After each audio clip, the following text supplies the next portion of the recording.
यार बच्चों नमस्कार। मैं हरिंदर आपका टीचिंग बाय रोजगार विद अंकित में एक बार फिर से स्वागत करता हूं। आशा करता हूं सभी लोग अच्छे होंगे, बढ़िया होंगे, एकदम बेहतरीन होंगे, एकदम मस्त होंगे भाई।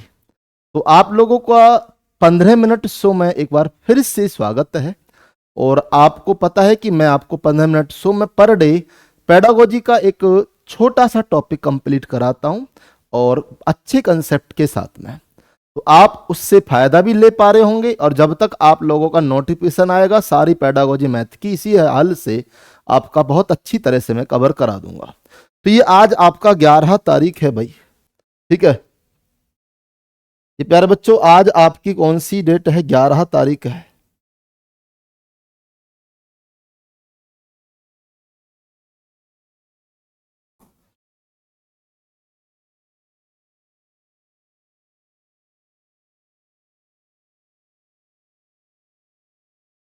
ठीक है, तो शिक्षण विधि में हम लोगों ने कल कंप्लीट किया एक शिक्षण की छोटी सी विधि थी, आगमन विधि, ठीक है। और आज हम लोग शिक्षण क्यों आवश्यकता है, शिक्षण कैसे किया जाता है, टीचर क्या क्या शिक्षण में ध्यान रखता है, इन सारी बातों को मैंने कल करा दिया। तो शिक्षण विधि रह गई थी कुछ और आज हम उन्हें पढ़ेंगे। उन्हीं में सीरीज में हम लोग आज शिक्षण विधि में पढ़ेंगे निगमन विधि। प्यारे बच्चों आज हम लोग निगमन विधि देखेंगे, डिडक्टिव मेथड। यदि हम लोग निगमन विधि की बात करें इसमें क्या क्या होता है, निगमन विधि की बात हम लोग करें तो कल आपने पढ़ा था कि ज्ञात से अज्ञात की तरफ, लेकिन आज आप अज्ञात से ज्ञात की तरफ जाएंगे निगमन विधि में। अज्ञात का मतलब पहले उन चीजों को जानेंगे जिनकी आपको जानकारी नहीं है, अननोन, और अननोन के बाद में फिर आप नॉन की तरफ जाएंगे, जानकारी वाली बातों की। जनरल से स्पेशल की तरफ जाना है आपको। नियम से उदाहरण, रूल टू, ये सबसे ज्यादा इंपॉर्टेंट है। Rule two example, rule two example वो कैसे?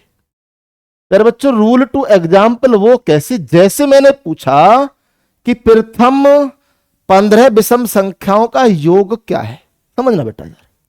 मैंने पूछा आपसे, इसका मैं बता रहा हूं आपको। मैंने पूछा कि जो प्रथम 15 विषम संख्याओं का योग। क्वेश्चन आपने पढ़ा, आपके दिमाग में एक नियम आया। हाँ, एक नियम होता है कि जितनी भी विषम संख्या होती हैं यदि मैं इनका वर्ग कर दूं, क्या कर दूं बच्चों, मैं इनका वर्ग कर दूं तो इनका योग निकल आएगा n²। आपने नियम पढ़ लिया, नियम के बाद में एग्जाम्पल देखा, और एग्जाम्पल में जब आपने इसमें 15 की वैल्यू फिट की तो डायरेक्ट 225 इनका योग आ गया। पहले आपने नियम देखा फिर इसका एग्जाम्पल किया आपने, बात समझ में आ गई। नियम से एग्जाम्पल की तरफ जाओगे तो आप निगमन विधि की चर्चा कर रहे होगे। प्रमाण से प्रत्यक्ष, प्रमाण से मतलब प्रूव से डायरेक्ट। पहले आप प्रूव कर रहे हैं फिर आप डायरेक्ट चीजों को देखने शुरू कर देंगे, ठीक है। अमूर्त से मूर्त, भाई भूर्त ना, ये मूर्त है, ठीक है। अमूर्त से मूर्त, अमूर्त का मतलब क्या है? जैसे आपने कहा कि मैं आज अपने गार्डन से 15 मिर्च लेकर आई तोड़कर, मान के चलो बेटा, तो उन 15 मिर्च में से 7 मिर्च तो लाल थी और 8 मिर्च हरी थी। आपने क्या किया, ये बात मौखिक बोल दी, लेकिन जब आपने उन्हें दिखाया तो सबको समझ में आ गया, हाँ वास्तव में ही 7 मिर्च लाल हैं, 8 मिर्च हरी हैं। बात समझ में आया बेटा, बिल्कुल देसी एग्जाम्पल से चलना है। अमूर्त से मूर्त की तरफ, पहले आपने बोल के बता दिया फिर आपने दिखा दिया। अमूर्त का मतलब बोलना, मूर्त का मतलब दिखा देना, बात समझ में आ गई भाई। उसके बाद यदि हम लोग बात करेंगे इसके स्टेप क्या क्या है, इसका पहला स्टेप है प्यारे बच्चों नियम। पहला स्टेप क्या है इसका? नियम, रूल भाई। नियम वो कैसे भाई, नियम की बात कैसे मानेंगे आप भाई? सबसे पहले मैंने आपसे कहा, एक क्वेश्चन मैंने आपसे पूछा, मैंने आपसे क्वेश्चन पूछा क्या कि इसका योग बताइए भाई। 1 square, 2 square, 3 square 4 square plus 5 square. एक बच्चा कहने लगा जी मैं तो गुरुजी जोड़ दूंगा उसे, लेकिन मैं कह रहा हूं इसे नियम से करो। तो आपको पता चला कि ये प्राकृतिक संख्याओं का वर्ग है। क्या है ये है प्राकृत संख्याओं का वर्ग भाई। संख्याओं का ये वर्ग है, स्क्वायर है। और जब जैसे ही आपको ये बात पता चली तो आपके दिमाग में नियम आया इसका। हाँ मैंने यार एक नियम पढ़ा था, क्या इसका सूत्र होता है क्या भाई? इसका सूत्र होता है n/6 2n + 1 n/6 n + 1 और 2n + 1। ये इसका सूत्र होता है। नियम पहला स्टेप हो गया इसका। फिर आपको आंकड़ों का टेस्ट करना है। आंकड़े मतलब डाटा, आंकड़े मतलब डाटा का टेस्ट करना है बेटा। और जैसे ही आपने डाटा का टेस्ट किया तो आपको पता चल गया जी n का मान तो 5 है। कितनी प्राकृत संख्या? ये 5 है। आपको पता चल गया जी n का मान कितना है? 5 है। प्यारे बच्चों उसके बाद आपने नियम का यूज किया।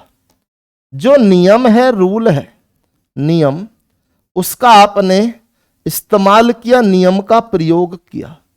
और जब आपने नियम का प्रयोग किया तो आपने इस सूत्र में इस n की वैल्यू को रख दिया। इस वाले सूत्र में बेटा आपने क्या किया प्यारे बच्चों? n की वैल्यू को रख दिया। जैसे ही आपने n की वैल्यू को रखा तो सूत्र था n/6 मतलब 5/6। n की जगह 5 रखोगे यहां तो 5 और 1 6, 5 रखोगे 5 दूनी 10 और 1 11, 6 से 6 कैंसिल, 11 पंजे 55 आ गया। ये 55 क्या है? सत्यापन, प्रूफ होगी बात भाई। क्या होगी बेटा? प्रूफ हो गई बात, प्रूव हो गई। क्या हो गई प्यारे बच्चों? प्रूव हो गई बात, सत्यापन हो गई, सिद्ध हो गई। बात समझ में आया? ये निगमन विधि में सबसे पहला स्टेप नियम, फिर आंकड़ों का टेस्ट होता है, फिर नियम का प्रयोग आपने किया, फिर आपने लास्ट में क्या कर दिया? उसे प्रूव कर दिया। ओके ठीक है, क्लियर हुआ ये पॉइंट भाई? चलो आगे इसके गुण क्या है? बात यदि हम निगमन विधि की करें तो इसकी प्रॉपर्टीज क्या है, गुण क्या है? इसमें समय कम लगता है जब सूत्र याद होता है। बेटा एक बात बताओ, एक बच्चा तो इन्हें जोड़ रहा था, गुरुजी 1 का वर्ग 1, 2 का वर्ग 4, 3 का 9, फिर 4 का वर्ग 16, 5 का वर्ग 25। वो बच्चा फिर इन्हें जोड़ रहा था, जोड़ के तो टाइम लगेगा ही। लेकिन जैसे ही आपने सूत्र का इस्तेमाल किया आंसर बिल्कुल सेकंड में आ गया। कैसे? 5/6, 5 और 1 6, 5 दूनी 10 और 1 11, ठीक है 55 आंसर आ गया भाई। तो इतना आप लोगों को पता हो गया कि इसमें समय कम लगता है। इसकी बहुत सारी किताब मिल जाती हैं, बहुत सारे सूत्रों की मार्केट में बहुत सारी किताब भी आती हैं, ठीक है, अलग अलग उनमें सूत्र भी होते हैं, सारी चीज तो ये हम लोगों को अवेलेबल हो जाती हैं आसानी से। इसमें बेटा ये इसका प्रॉपर्टी होती है। खोजी गई प्रवृत्ति होती है क्या? दोष। इसके बेटा इसमें क्या क्या आप लोगों को वैड फैक्ट मिल सकते हैं? वैड इसके प्रभाव क्या है? इसमें टीचर ज्यादा एक्टिव होता है, क्योंकि टीचर को पता होता है कि इसमें मैं क्या सूत्र लगाऊंगा, और वो आसानी से सूत्र लगाता है, विद इन सेकेंड आपका आंसर दे देता है। इसलिए इसका वैड फैक्ट भी है। इसमें ये आपकी यहां दोष भी है। ये गुण हो गए, ये दोष हो गए, ठीक है, समझ में आ गया होगा बेटा। निगमन विधि इतनी ही है। आगमन पढ़ चुके हैं, निगमन पढ़ चुके हैं। इसके बाद में एक और विधि आपके सामने आती है जिसका नाम विश्लेषण विधि है, जिससे हम लोग इंग्लिश में एनालिसिस बोलते हैं, ठीक है। एनालिसिस का मतलब टुकड़े करना, किसी भी क्वेश्चन को छोटे छोटे पार्ट में समझना विश्लेषण विधि का एक बहुत अच्छा एग्जाम्पल है। प्यारे बच्चों, टुकड़े करने का मतलब क्या होता है? छोटे छोटे पार्ट में किसी भी विधि को हम लोग पढ़ना।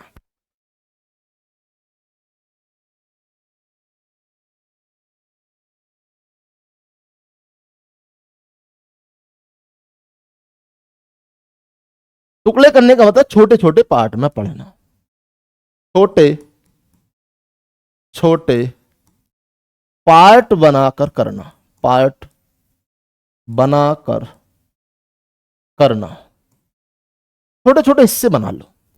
एनालिसिस के अंदर देखा ना आपने, एग्जाम होता है, उसका एग्जाम एनालिसिस कराया जाता है। आप लोगों को पता होगा कोई भी जैसे एग्जाम होता है कि उसका एनालिसिस कराया जाता है, छोटे छोटे पार्ट, हर एक टीचर अपना अपना हिस्सा ले लेता है उसमें, फिर उसे सॉल्व कराया जाता है, पता होगा ना भाई। ठीक है, इसका आप लोगों को बताऊं इस्तेमाल रेखा गणित थ्योरम जो है और बीज गणित एलजेब्रा इक्वेशन जो है, इसमें बहुत अच्छा इंपोर्टेंट इसका देखने को मिला है।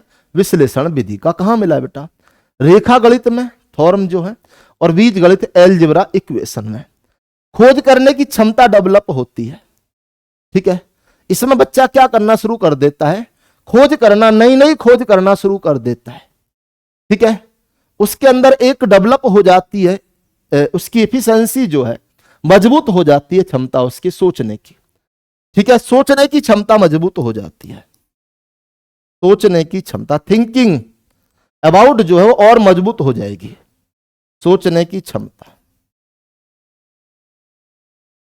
थिंकिंग पावर, थिंकिंग पावर बेटा और मजबूत हो जाएगी। बात समझ में आई भाई? यहां तक मनोविज्ञान विधि है, साइकोलॉजी आपका मेथड है जो बालक में पढ़ाई के प्रति रुचि उत्पन्न करती है, तर्क उत्पन्न करती है। रुचि के साथ साथ बेटा जब रुचि आप तब करोगे, इंटरेस्ट, रुचि का मतलब इंटरेस्ट आना शुरू हो जाता है। जब इंटरेस्ट आएगा तो तर्क, रीजनिंग भी रीजनेबल हो जाएगा उसका दिमाग। उसका दिमाग क्या हो जाएगा बेटा? रीजनिंग भी उसके दिमाग में रीजनेबल हो जाएगा उसका माइंड। बात समझ में आ रही होगी यहां तक भाई? एग्जाम्पल की मैं बात करूं, इसका एक उदाहरण मैंने लिया। एक कक्षा में 60 छात्र हैं, लड़के लड़कियों की संख्या दोगुनी है, लड़के कितने हैं? अब मैं इसके छोटे छोटे पार्ट कर दूंगा भाई। मैं क्या करूंगा बेटा? छोटे छोटे पार्ट बना दूंगा। कैसे? एक तरफ लड़का लिखूंगा, एक तरफ लड़की लिखूंगा भाई।